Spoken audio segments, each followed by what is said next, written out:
Okay, so I'm here with Dr. Carla Baan, who is from the Netherlands, and she has been a part of the WTC organizing committee. Can you tell us a little bit about your experience with that? Yeah, I've been invited by Emily Muller, the first past president of the Transplantation Society, which was a surprise to me. And she asked me, well, we need people that can, provide content, names of speakers, moderators for the WTC, help us to organize it, which is rather cool. And you're representing Europe, so use your network to help us to organize the WTC. So I signed up for that, and that's how it kicked off. Fantastic. So have you had a wonderful time here in San Francisco? Well, yeah, I'm enjoying myself. A bit recovering from the jet lag, but the first 1 and 2 days were really perfect. I arrived, did some sightseeing, and then went to the meeting. We had a strategy meeting for the Transplantation Journal, and after that the first session started with a really cool presentation of Elmi Blumberg and Chris Crook.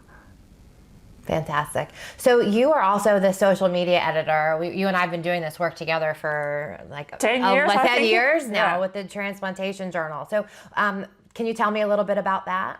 Yeah, well, it started 10 years ago. It started a bit slow with posting stuff on Twitter at that time.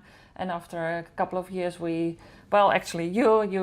initiated the idea of, wow, we should do something with visual abstracts. And that's an ongoing process with the visual abstracts. And now we're doing pitching videos, and we have way more platforms from Twitter X to Blue Sky, LinkedIn, and so on. And we have a growing number of followers, so that's going very well. And we also publish our stuff in the Pulse, the newsletter of the society, so I think it's all well appreciated.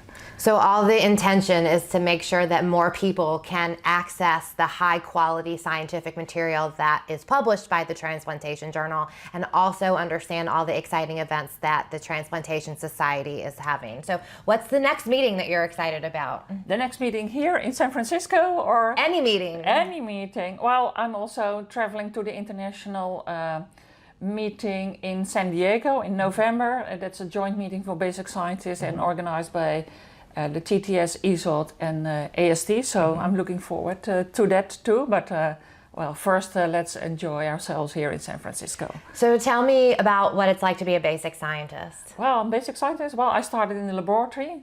One of my aunts was always working in the lab, and I thought, wow, that's interesting, because my background is completely different. I'm grown up in a family that runs a furniture business, so I was not familiar with hospitals or laboratories, but it triggered me, so I went to school, to the laboratory school, and then 4 years later, here I am. I'm running a laboratory in Erasmus Medical Center, Rotterdam, the Netherlands, for transplantation immunology with 30 people, 15 PhD students, postdocs and technicians, and our focus is trying to develop biomarkers to detect rejection or to identify patients who developed tolerance, to understand how immunosuppressive agents interact with the immune system of a patient. So that's my business and daily business. Yeah, that's pretty exciting. Yeah, and so you were the former president of the European Society of Organ Transplantation. Yeah. When was that?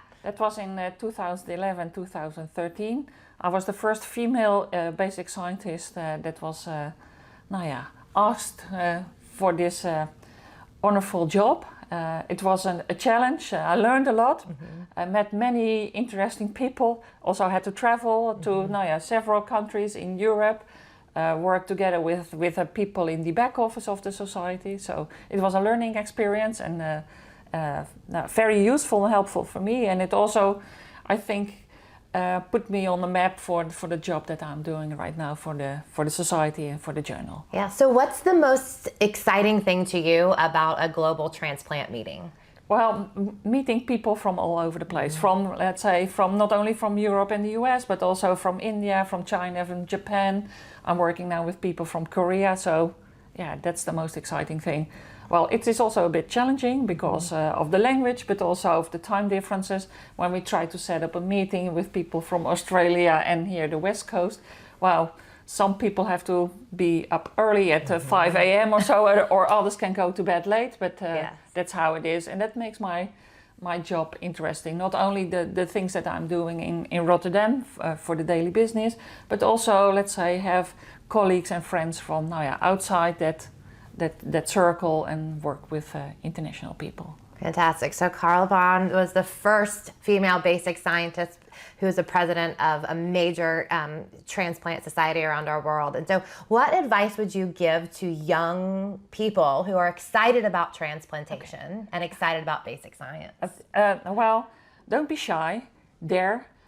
So I think that people will always get a chance in life. So you will always be asked for a certain job, and when you think, wow, it's interesting, don't think at first glance, wow, I'm not trained for that, I can't do it. But just step forward, because people believe in you. And if people believe in you, they will also help you to fulfill that task that you have been asked for. So stand up, dare. And if you think, wow, people are not seeing me, try to knock on the door and say, hey, this is me, and I would love to do something for a society or a scientific board. And of course, you have to invest a couple of, let's say, free time hours. It's not always between 9 to 5, but sometimes it can be, let's say, at 10 p.m. that you have to meet on Teams and work together with people from other societies or other countries. So don't be shy and put in the time and effort, and maybe one day you'll too be the president of a professional society like Carla was.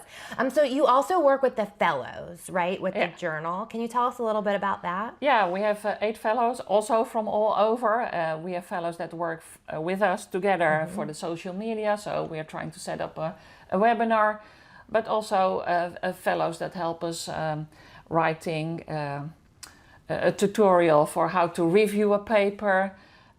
I'm also trying to mentor them, so really pushing them to step forward and do things for the journal, because sometimes also, especially fellows, are very busy in their career, because they are in their, let's say, early 30s or something like that, and that they do not always have time to help us with the journal. But very often they bring in creative new ideas, which is really cool and appreciated, because I'm a bit of an older generation, but they have sometimes really nice and very helpful ideas. Fantastic. So when is the next opportunity for people to get involved in editorial fellowships with the journal? Well, we will have an advertisement in the fall this year. So it will be a position that will be open for everyone, young people with writing skills that are willing to work with the journal for the next 2 years, and they can apply by sending in a CV and a nice letter. Fantastic. So stay tuned. Will that be announced in the Pulse newsletter? In the Pulse newsletter, on the website of the journal, and I also think in a blast email. So fantastic. Well, thank you so much for your time and your commitment for organizing such a fantastic 2025 World Transplant Congress. I know it's been a lot of work, and we really appreciate your time and energy. Yeah, thank you very much. Thanks, Carla. Okay.